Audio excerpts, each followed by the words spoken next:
అందరికీ నమస్కారం. వైఎస్ఆర్ జిల్లా జమ్మలమడుగు నియోజకవర్గం మైలవరం మండలం కంబాలదిన్నె గ్రామంలో 3 సంవత్సరాల ముక్కు పచ్చలారని చిన్నారిపై అత్యాచారం చేసి హత్య చేయడం జరిగింది. ఎంత హృదయ విదారకమైన సంఘటన ఇది. ఇలాంటి సంఘటనలు ఈ కూటమి ప్రభుత్వం అధికారంలోకి వచ్చాక రోజు వినాల్సిన దుస్థితి ఈ ప్రభుత్వం మనకు కల్పించింది. ఈ రోజు ఆ తల్లి ఆ జమ్మలమడుగు పాత బస్టాండ్ సెంటర్ లో మాకు న్యాయం చేయాలి అని నిరసన తెలియజేస్తూ ఉండే పరిస్థితి మనం చూస్తూ ఉన్నాము. ఎంత దారుణం! మా కుటుంబానికి న్యాయం చేయండి, ఇలాంటి తప్పుడు పని చేసిన దుర్మార్గుడికి అలాంటి ఆలోచన కూడా రాకుండా కఠినమైన శిక్ష వేయాలి అనే తల్లి డిమాండ్ చేస్తూ ఉంది. ఇంత దారుణమైన సంఘటన జరిగినా కూడా కనీసం ఈ మంత్రులకి, ముఖ్యంగా హోంమంత్రి గారు, ఒక మహిళా హోంమంత్రి అయినా కూడా ఆమెకి స్పందించాలి, ఈ సంఘటన మీద ఆ కుటుంబం దగ్గరికి వెళ్లి ధైర్యం చెప్పాలి, భరోసా ఇవ్వాలి అనే ఆలోచన కూడా ఈ మంత్రులు ఎవరికి రాని పరిస్థితి మనం చూస్తూ ఉన్నాము. ఈ మంత్రులందరూ ఇప్పుడు ఏం చేస్తూ ఉన్నారు? ఆ కడపలో మహానాడు ఏర్పాట్ల మీద దృష్టి సారించారు, దానికోసం రివ్యూలు చేస్తూ కనిపిస్తూ ఉండే పరిస్థితి ఉంది తప్ప ఇంత దారుణమైన సంఘటన జరిగినా కూడా కనీసం స్పందించాలనే ఆలోచన కూడా ఈ రాష్ట్ర ప్రభుత్వానికి లేకపోవడం నిజంగా చాలా బాధాకరం.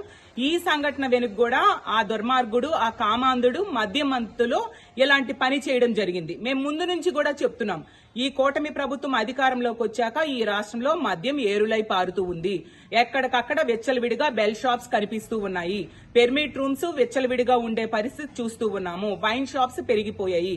దీని వలన చాలా మంది మద్యానికి బానిసయి మహిళల మీద అఘాయిత్యాలు చేస్తూ ఉండే పరిస్థితి కనిపిస్తూ ఉంది. కాబట్టి వాటిని తొలగించండి అని మా వైఎస్ఆర్ కాంగ్రెస్ పార్టీ ముందు నుంచి కూడా మొత్తుకుంటూ ఉన్నా కూడా ఈ రాష్ట్ర ప్రభుత్వానికి చలనం లేని పరిస్థితి మనం చూస్తూ ఉన్నాం. ఈ రోజు తీసుకుంటే ఈ రాష్ట్రంలో రోజుకి 70-80 సంఘటనలు మహిళల మీద అఘాయిత్యాలు జరుగుతూ ఉండేట్టుగా కేసులు నమోదవుతున్నాయి.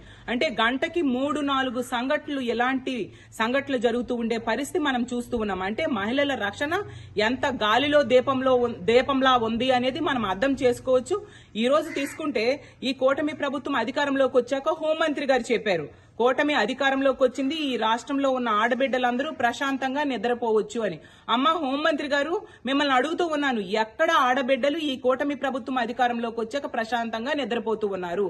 ఆడబిడ్డలు ఇంట్లో ఉన్నా రక్షణ లేదు, స్కూల్కి వెళ్ళినా రక్షణ లేదు, కాలేజ్కి వెళ్ళినా రక్షణ లేదు, పని ప్రదేశానికి వెళ్లినా కూడా అక్కడ కూడా రక్షణ లేని పరిస్థితి నెలకొని ఉంది. ఆ రోజు జగన్మోహన్ రెడ్డి గారు ప్రవేశపెట్టిన దిశ వ్యవస్థని ఈ రోజు ఈ ప్రభుత్వం, కూటమి ప్రభుత్వం అధికారంలోకి వచ్చాక నాశనం చేసిన పరిస్థితి. గతంలో జగన్మోహన్ రెడ్డి గారు ముఖ్యమంత్రి అయ్యాక మహిళల రక్షణకి పెద్దపీట వేసి దిశ వ్యవస్థను తీసుకొచ్చారు.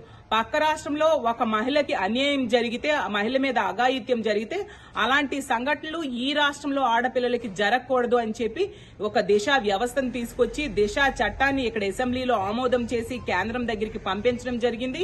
అది కేంద్రంలో పెండింగ్ లో ఉన్నా కూడా అందులో ఉన్న అంశాలన్నీ కూడా ఇక్కడ అమలయ్యేట్టుగా జగన్మోహన్ రెడ్డి గారు చేశారు.